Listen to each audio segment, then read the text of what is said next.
সকালবেলা ঘুম থেকে উঠেই শুনছি বাহিরে মাছ বিক্রেতার হাক ডাক, এই মাছ নেবেন, কেউ মাছ নেবেন।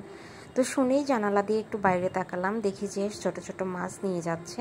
তো ছোট মাছ খেতে আমার অনেক ভালো লাগে, খুব মজাও লাগে। তো ভাবলাম যে একটু নিয়েই নেই। তো নিচে জিজ্ঞেস করলাম কত টাকা কিলো।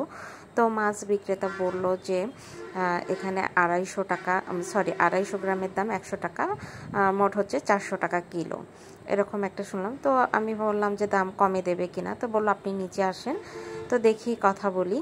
তো গিয়ে দেখলাম আসলে অনেক তাজা তাজা এবং সুন্দর মাছগুলো, আমার কাছে দেখে খুবই ভালো লেগেছিল।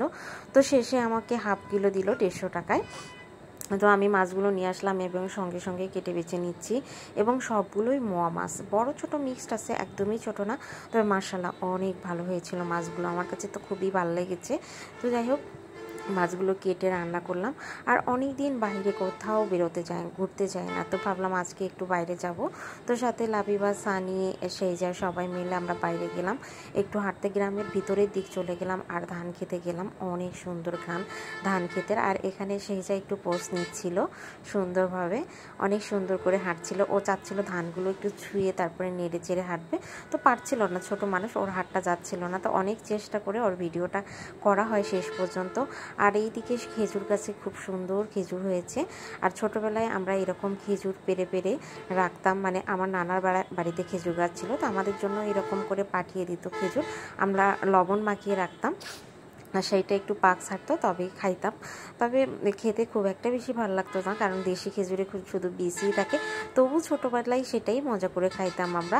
আর এইদিকে মাঠে এত সুন্দর হাওয়া বইছে আর এত লোকজন, আমরাই শুধুমাত্র হয়তো বাইরে বের হই না, কিন্তু বাইরে অনেকেই বের হয়, সবাই হাঁটতে এসেছে, অনেক লোকজন বাইরে। আমরাও অনেকটা সময় হাঁটাহাঁটি করলাম, মাঠের এক পাশে বসলাম। আর এইদিকে একটা এতিমখানা, এখানে কাজ চলতেছে আর কি, রাস্তা তৈরি করছে। একসময় রাস্তা ছিল না, আর যেহেতু বর্ষাকালে এই রাস্তায় নেমে বাচ্চাদের যেতে কষ্ট হয়, তো সেখানে কাজ করতেছে, বাচ্চাদের নামার রাস্তা তৈরি করতেছে আর কি। তো সব দেখে এইদিকে আমার মেয়ের স্কুলের পিছন পর্যন্ত চলে এসেছি। আর জাম্বুরাও হয়েছে মাশাআল্লাহ, গাছগুলোতে অনেক ধরনের ফল ওর স্কুলে, যদিও বা এখন সে এই স্কুলে নেই, এখন যেহেতু ক্যাডেট কোচিং করতেছে, তো সে এই স্কুল থেকে চলে গেছে। আর এই যে বললাম অনেক লোকজন হাঁটাহাঁটি করছে।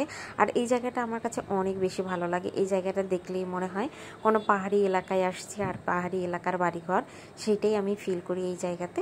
একটু ঢালু ঢালু নিচু নিচু রাস্তা, অনেক সুন্দর। আর এই রাজহাঁসটা 3টা বাচ্চা নিয়ে খুব সুন্দরভাবে আসতেছিল, মাশাআল্লাহ আমার দেখতে অনেক বেশি ভালো লাগছিল এই রাজহাঁসটাকে। আর সেই যা তো অনেক ভয় পাচ্ছিল, আমার পিছনে একদম চলে গেছে সেই যা। তো আজকের ভিডিওটা কেমন লেগেছে, আল্লাহ হাফেজ।